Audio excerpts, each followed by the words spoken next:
Magandang gabi mga kapuso. Ako po ang inyong Kuya Kim na magbibigay sa inyo ng trivia sa likod ng mga trending na balita. Mula sa kagubatan, isang Philippine brown deer ang napadpad sa isang barangay sa Marinduque. Makakauwi pa kaya ito sa kanyang tahanan?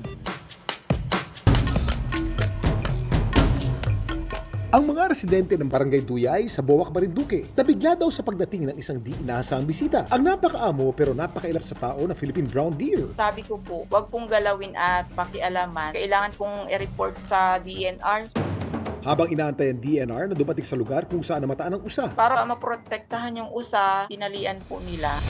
Pero, Naputol na yun. Nung umaga, nakawala na po pala yung usa, naputol po dun sa tali. Nag-aalala po kami, baka yung tali po ay mapasabit kung saan.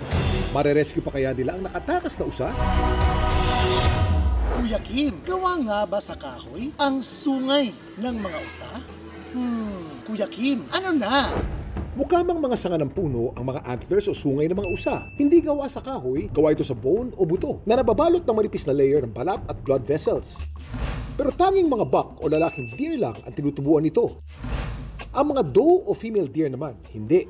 Ang usang namataan sa Marinduque, isang Philippine brown deer o Rusa mariana. Tinatawag din itong Philippine sambar. Ang naturang usa, endemic o tanging sa Pilipinas lang makita.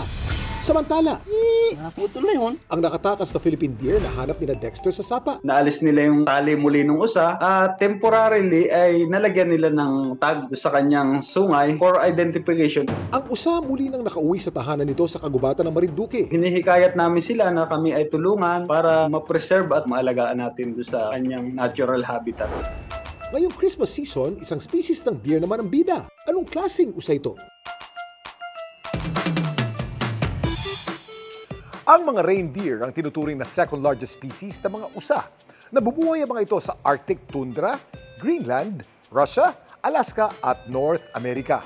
Isa marahil sa pinakakilalang reindeer sa buong mundo ang isa sa tagahila ng sleigh ni Santa Claus tuwing Pasko.